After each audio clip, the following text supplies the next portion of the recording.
Okay, so picture this. You're in a room full of potential funders pitching your cause like it's some kind of nonprofit Shark Tank. But as you wrap up, you've got nothing but blank stares. What went wrong?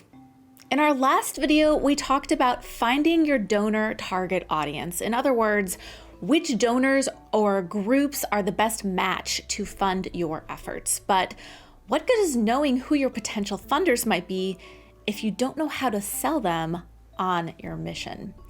That's why today, in our 7th video in our Changemaker Cafe Fundraising 101 series, we're going to tackle how to create a compelling case for support. In other words, your organization's persuasive pitch to donors. Don't forget, you can download our fundraising series action guide at changemakercafe.com.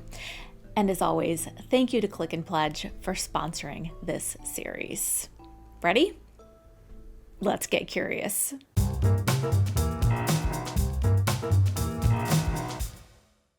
Warning, watching Changemaker Cafe may lead to side effects such as caring a lot, an insatiable desire to help others, growing your skills to change the world, or becoming a leader in your community. For best results, use an open mind and share with all your friends. If you want donors to come along with you on your journey to make an impact, you have to show them where you're going and why it's so important to go there.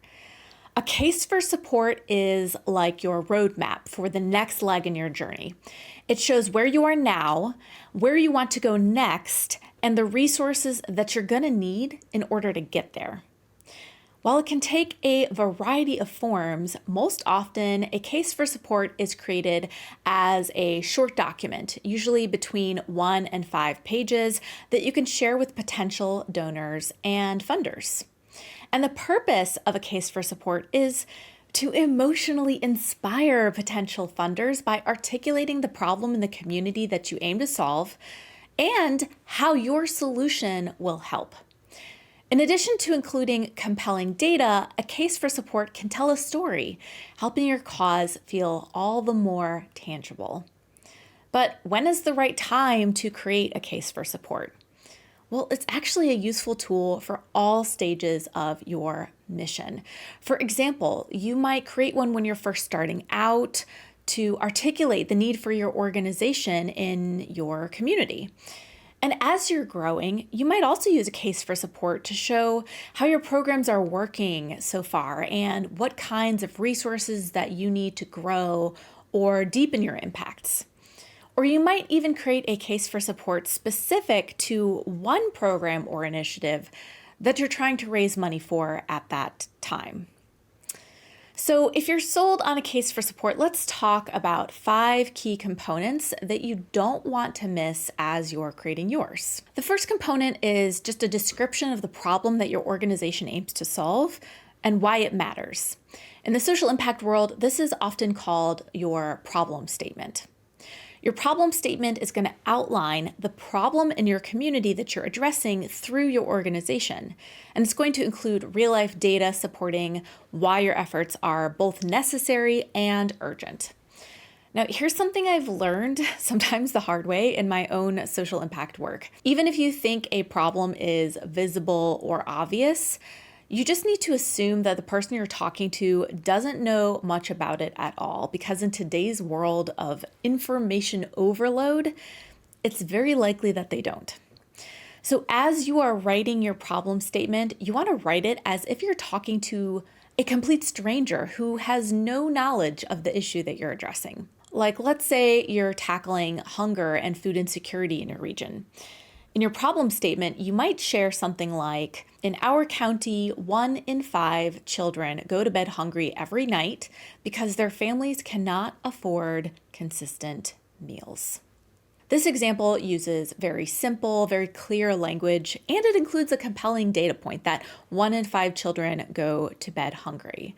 But it also helps the problem feel human and relatable by including why children are going to bed hungry. Because their families can't afford consistent meals. Let's give it a try for this video's Changemaker Challenge. In one sentence, how would you describe the problem that your nonprofit solves? Drop it in the comments below.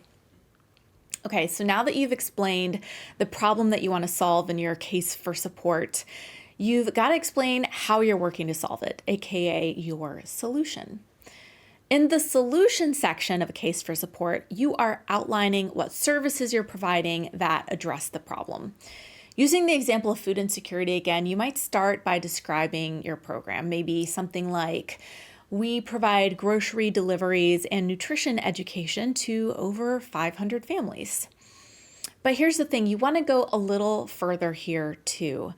Some people might accept at face value that providing groceries and nutrition education to 500 families is a good thing. But if we can add additional details explaining why these services matter and attack other aspects of the broader problem, in this example, food insecurity, we can paint an even more compelling picture. You might, for example, also explain how these services improve child nutrition, or perhaps how when children aren't hungry, they do better in school. Or maybe how when working families don't have to stress about food, they can afford other necessities like rent or medicine, helping them save more money to ultimately escape a cycle of poverty completely. Altogether, your solution description might look something like this. We provide weekly grocery deliveries and nutrition education to over 500 families.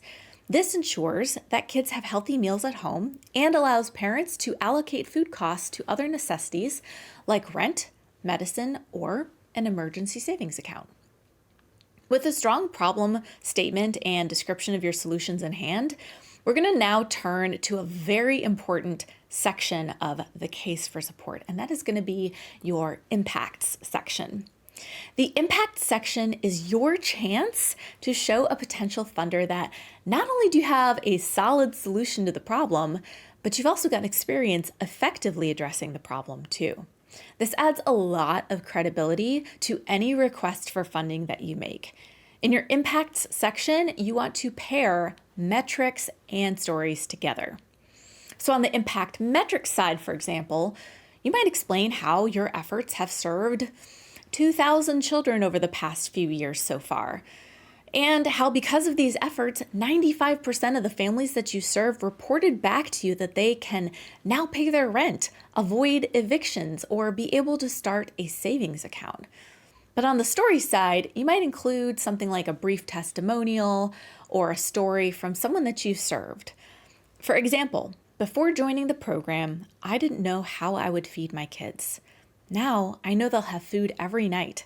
It's a huge weight off my shoulders and lets me plan for our future. But if you're just starting out in your social impact efforts, you might wonder what to include here if you don't already have a track record of successful impacts to showcase. So if this is you, my advice is to try focusing your impacts section on highlighting any initial small wins you've achieved and how you are building momentum. For example, in the past month, we've recruited a team of 10 experienced volunteers and secured an in-kind donation of fresh produce so that we can serve our first 20 families in the next month. You might also focus on best practices or proven strategies from similar models outside of your service area. For example, while we're just starting out, we are using a similar model to the prestigious ABC organization in this other city over here. We believe that with funding and support, we'll be able to achieve similar impacts within the next few years. All right, so at this point, you've described the problem that you aim to solve, the solution or services that you provide, and the impacts that you've made so far.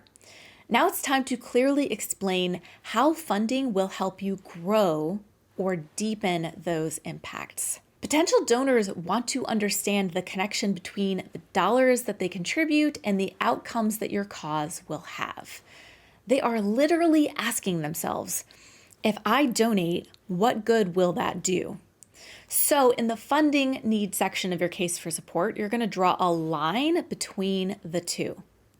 It starts by having a well-researched budget where you've identified what it's going to cost your organization to obtain whatever equipment or technology or staffing or marketing support or other needs that you have in order to amplify your impact. And for the sake of this video, I'm going to assume that you've already created a budget and done your research on these costs. What you're going to want to do here is articulate what I like to call the gap. The gap explains how many people you're able to help with your current resources, in other words, your status quo, and how many more you'd be able to help if you just had a certain amount of additional resources. Here's an example. We currently help 500 families, but 250 more are on our waiting list, so that shows demand. With $60,000 in funding, we can increase our program capacity and reach those families. So in this case, you've identified what you need in order to be able to help 250 more families. You're going to need more staff to increase your program capacity. And you've researched and calculated that hiring that additional staff position will cost your organization about $60,000.